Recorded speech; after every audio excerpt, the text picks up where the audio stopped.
Now, That was pro. Too about Mopars. That was pro. It's a Cornet. It's a 440. It's a 66 or a 65. We don't really know. Do we? The credit card stamped VIN that's sitting in the engine bay saith it's a 65. With this also blank, suspicious VIN that doesn't have any data on it. With the rivets drilled out. With the rivets drilled out, yeah. Tasteful. It hit a pole. And it has no brakes, it turns out. Nope. Not sure if those are related. The guy who sold it said he wanted $14,000 because it was a drag race car. After a couple days of shrewd negotiation, we talked him out of it for $1,400. And here it sits in the shop with maybe a locked up, junk truck 440. Who the heck knows? Guy claimed there was $14,000 in the engine, sold the whole car for $1,400.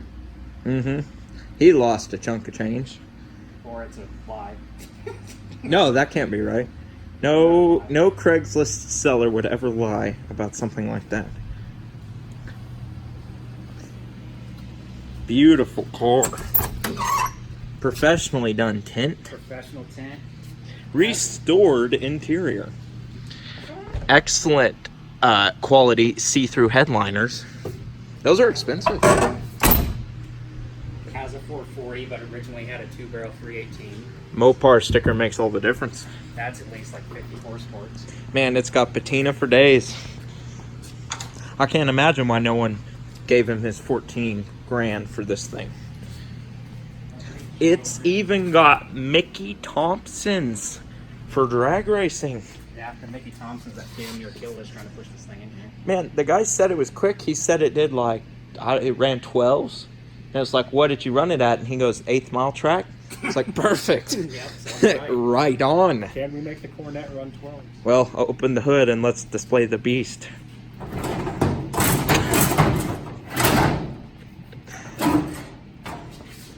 got it. He-Man over here's got it. Anyway, there we go. So this here Hello. is for a birdie. Yeah. Nitrous. With nitrous. Sniper nitrous. You gotta have your Taylor ignition coil. Don't know what the hell that is. Very fancy. Air filter don't come off, but clearly it's making a tight seal. You want to have a loose fit on dusty drag engine. The reason you do that is so when you hear the rod knock, you just think it's the air think cleaner. it's air. And also, you want to make sure you have a fuel pressure regulator with your mechanical fuel pump. Yeah, mechanical fuel pump. Gotta have your regulator with your mechanical fuel pump. That's always good. This is hard to do one-handed. Damn, I'm glad this nitrous line is like stretched piano wire tied over the valve cover. Hey. That's good. Is that what that is? Yeah. Huh. Well, it might be.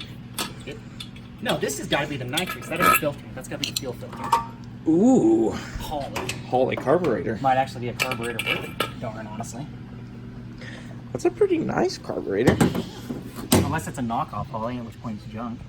But well, look, it's got a whatever you call that. It's got an air gap, or do they all have air gaps? What do you call that? Where if you go full throttle, it's whatever activates it. It's got one of those. A switch. Yeah, you know what? Switch is a good word. Switch. Go full throttle, I guess you get the nitrous. Why is the radio? Look at the bracket. It's just bent to work. Hey, listen. Don't worry about it. Oh my gosh. Look at the wiring on this side. Look at how it's stretched tight only because he wrapped it around the nitrous line. Weird choice. Yeah, indeed. Ooh, check out that gasket.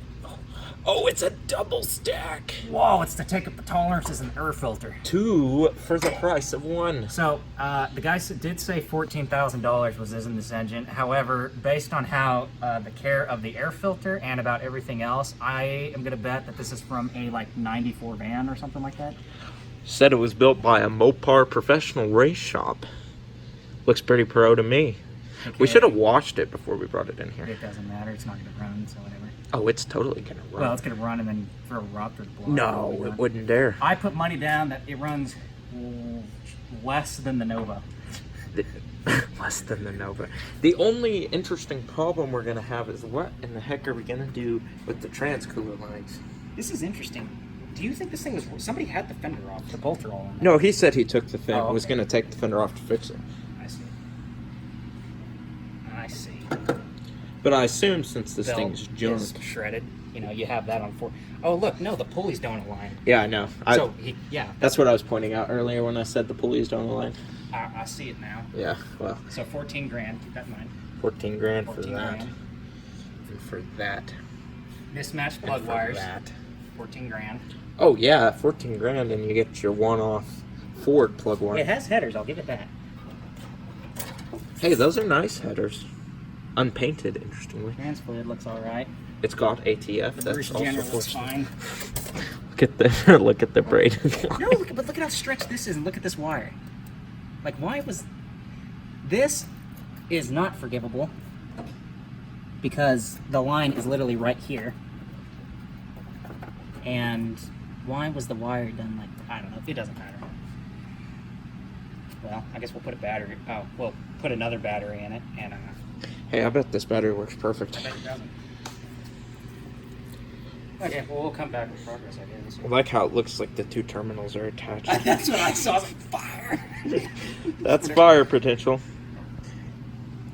I'd like it if the video then cut to the thing on fire Oh, yeah, after we said fire potential. We'll get that. Yeah. Hey, it's got a battery in it. Go.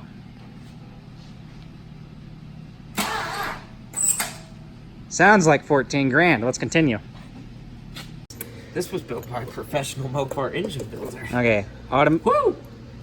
That is clean. Good. Is that as far as it comes off? Golly gee. Yeah, pull it back just a little bit more. You know, let's not take it all the way off. It'll be a pain. Just roll it back so we can see inside there. Okay, so motor is clean, so maybe it was rebuilt by somebody at one point. They obviously didn't touch the brakes, though. Very clean. But yeah, motor is surprisingly clean. Maybe put this in the Challenger. The proximity of the header that's touching the power steering box on about 3 of the 4 runners is kind of sketchy, but you know, whatever. I'm sure it never overheats. Continuing. Okay. Custom trans cooler. Custom fuel system. You need to quit videoing this. No, it's fine. Just go for it. It's not illegal. DOT doesn't know what's going on in here. It's not on public streets. It's fine. Until it is. Sure. Pump it. Pump it.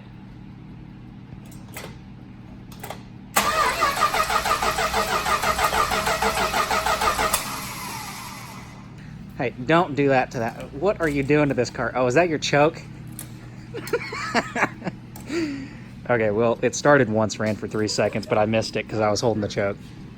Okay, go ahead.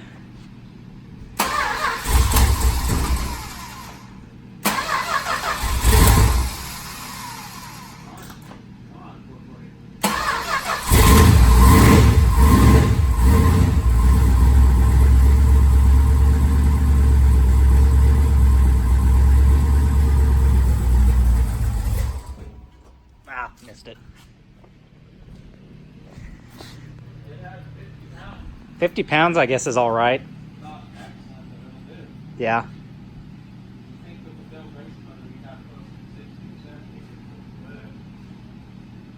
Sure.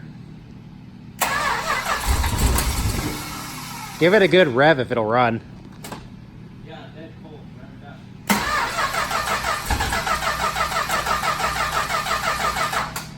Or it's out of gas already, one of the two.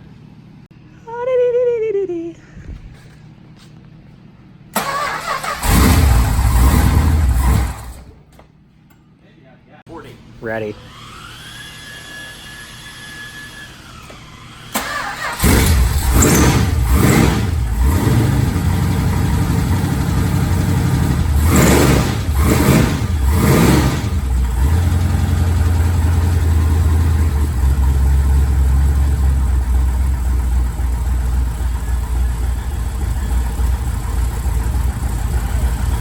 Oh, it's idling? Good deal. No leaks.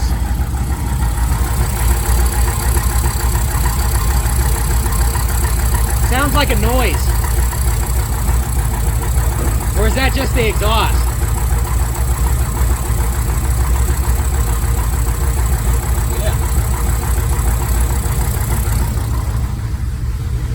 Get the stethoscope.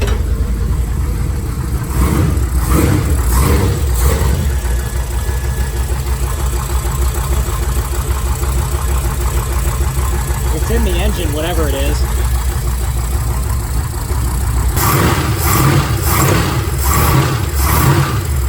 It sounds like it's on D-cell, doesn't it?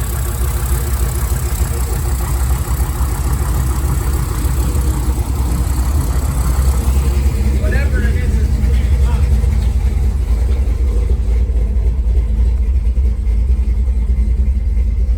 Well, the oil light's on, but it says we have pressure. That was a good noise.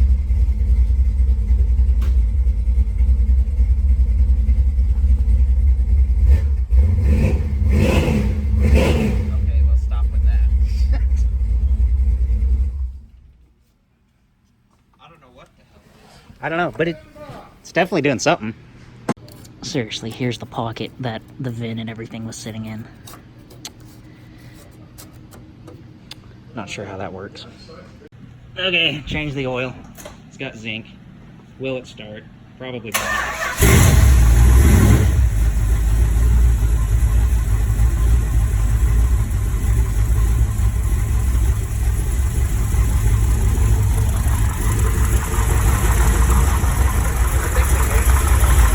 Why? Because it went like this. Do you think the oil light is right and it doesn't have any oil pressure? No, it's disconnected. Like, can we plug it in and see if it works? Good. Where's it at? Oh.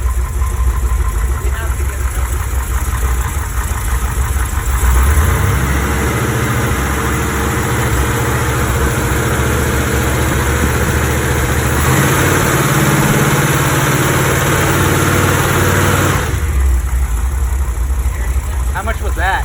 Oil pressure wise, is it good? It stayed the same. Oh. Oh, there it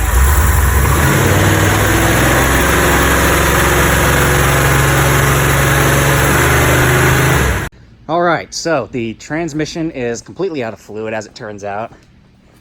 We put all that we had here in it, but it wasn't enough to top it off. So we're gonna have to wait till tomorrow when the parts store opens to get more fluid to top it off. But we got water in it and all that, and it runs good, so at least there's that. Fun stuff. Ready whenever you want, sir.